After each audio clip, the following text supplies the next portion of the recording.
রাম কৃষ্ণ রাম কৃষ্ণ রাম কৃষ্ণ রাম, শ্রী রাম কৃষ্ণ রাম কৃষ্ণ রাম কৃষ্ণ রাম, শ্রী রাম কৃষ্ণ রাম কৃষ্ণ রাম কৃষ্ণ রাম, রাম কৃষ্ণ রাম কৃষ্ণ রাম কৃষ্ণ রাম, শ্রী রাম কৃষ্ণ রাম কৃষ্ণ রাম কৃষ্ণ রাম, শ্রী রাম কৃষ্ণ রাম কৃষ্ণ রাম কৃষ্ণ রাম। ওম নমঃ ভগবতে রামকৃষ্ণায় নমো নমঃ। শ্রী শ্রী রামকৃষ্ণ কথামৃত প্রথম খণ্ড এর আজ ষষ্ঠ পরিচ্ছেদ আমরা পাঠ করব। অহংকার বিমূঢ়াত্মা কর্মাহমিতি মন্যতে। গীতা ৩:২৭। মায়া বা অহং আবরণ গেলেই মুক্তি বা ঈশ্বর লাভ। বিজয় মহাশয়, কেন আমরা এরূপ বদ্ধ হয়ে আছি? কেন ঈশ্বরকে দেখতে পাই না? শ্রীরামকৃষ্ণ: জীবের অহংকারই মায়া। এই অহংকার সব আবরণ করে রেখেছে। আমি মলে গুছিবে জঞ্জাল। যদি ঈশ্বরের কৃপায় আমি অকর্তা এই বোধ হয়ে গেল, তাহলে সেসব ব্যক্তি তো জীবনমুক্ত হয়ে গেল, তার আর ভয় নাই। এই মায়া বা অহং যে মেঘের স্বরূপ। সামান্য মেঘের জন্য সূর্যকে দেখা যায় না, মেঘ সরে গেলেই সূর্যকে দেখা যায়। যদি গুরুর কৃপায় একবার অহং বুদ্ধি যায়, তাহলে ঈশ্বর দর্শন হয়। 2.5 হাত দূরে শ্রীরামচন্দ্র, যিনি সাক্ষাৎ ঈশ্বর, মধ্যে সীতারূপিণী মায়া ব্যবধান আছে বলে লক্ষণরূপ জীব সেই ঈশ্বরকে দেখতে পান নাই। এই দেখো, আমি এই গামছাখানা দিয়ে মুখের সামনে আড়াল করছি, আর আমায় দেখতে পাচ্ছ না, তবু আমি এত কাছে। সেইরূপ ভগবান সকলেরই চেয়ে কাছে, তবু এই মায়া আবরণের দারুণ তাকে দেখতে পাচ্ছ না। জীবে তো সচ্চিদানন্দ স্বরূপ, কিন্তু এই মায়া বা অহংকারে তাদের সব নানা উপাধি হয়ে পড়েছে, আর তারা আপনার স্বরূপ ভুলে গেছে।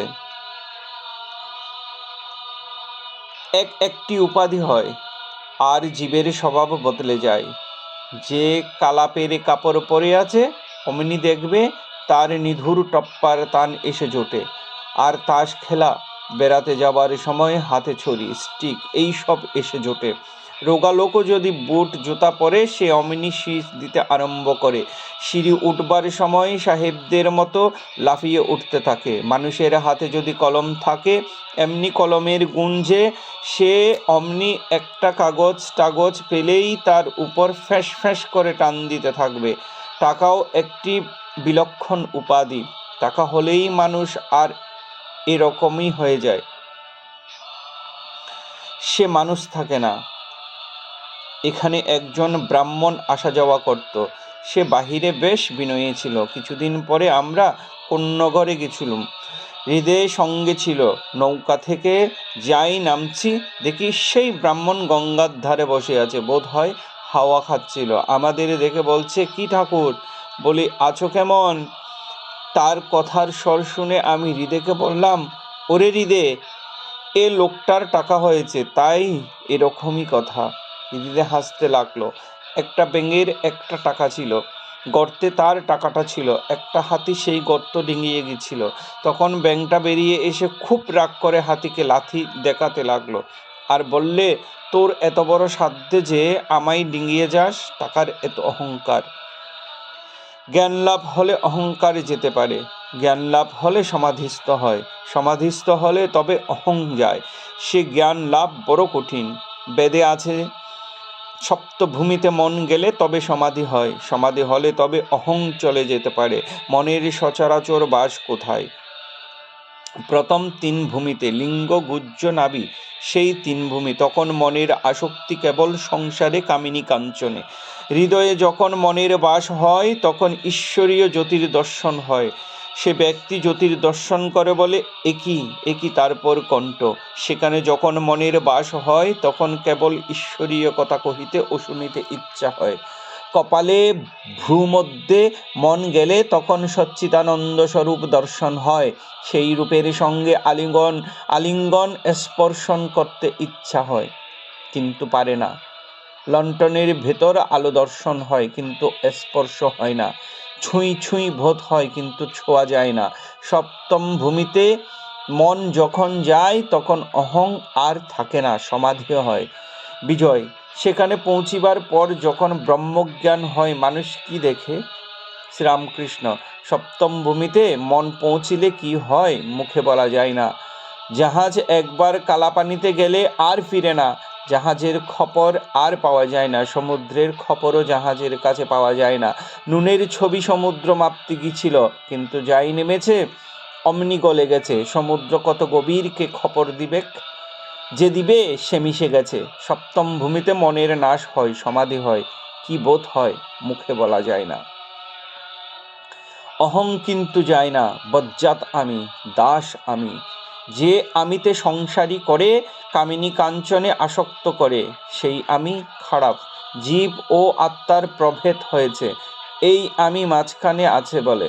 জলের উপর যদি একটা লাঠি ফেলে দেওয়া যায় তাহলে দুটো ভাগ দেখায়, বস্তুত এক জল লাঠিটার দরুন দুটো দেখাচ্ছে। অহংই এই লাঠি তুলে লও, সেই এক জলই থাকবে। বজ্জাত আমি কে? যে আমি বলে আমাই জানে না। আমার এত টাকা, আমার চেয়ে কে বড় লোক আছে? যদি চোরে 10 টাকা চুরি করে থাকে, প্রথমে টাকা কেড়ে লয়, তারপর চোরকে খুব মারে, তাতেও ছাড়ে না।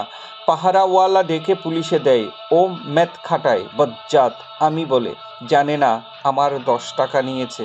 এত বড় স্পর্ধা। বিজয়, যদি অহং না গেলে সংসারে আসক্তি যাবে না, সমাধি হবে না, তাহলে ব্রহ্মজ্ঞানীর পথ অবলম্বন করাই ভালো, যাতে সমাধি হয়। আর ভক্তিযোগে যদি অহং থাকে তবে জ্ঞানযোগীই ভালো।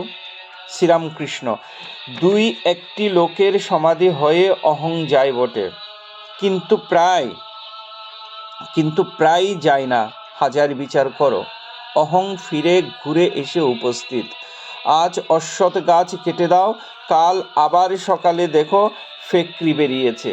একান্ত যদি আমি যাবে না, থাক শালা দাস আমি হয়ে। হে ঈশ্বর, তুমি প্রভু, আমি দাস, এইভাবে থাকো। আমি দাস, আমি ভক্ত, এই রূপ আমিতে দোষ নাই। মিষ্ট খেলে অম্বল হয়, কিন্তু মিষ্টির মধ্যে নয়। জ্ঞান যোগ ভারী কঠিন, দেহাত্ম বুদ্ধি না গেলে জ্ঞান হয় না। কলিযুগে অন্নগত প্রাণ দেহাত্ম বুদ্ধি, অহং বুদ্ধি যায় না। তাই কলিযুগের পক্ষে ভক্তিযোগ, ভক্তিপথ সহজ পথ। আন্তরিক ব্যাকুল হয়ে তার নাম গুণ গান করো, প্রার্থনা করো, ভগবানকে লাভ করবে, কোনো সন্দেহ নাই। যেমন জলরাশির উপর বাঁশ না রেখে একটি রেখা কাটা হয়েছে, যেন 2 ভাগ জল, আর রেখা অনেকক্ষণ থাকে না। দাস আমি কি ভক্তের আমি কি বালকের আমি, এরা যেন আমির রেখা মাত্র। এখানেই ষষ্ঠ পরিচ্ছেদের সমাপ্তি। ওম নমঃ ভগবতে রামকৃষ্ণায় নমো নমঃ।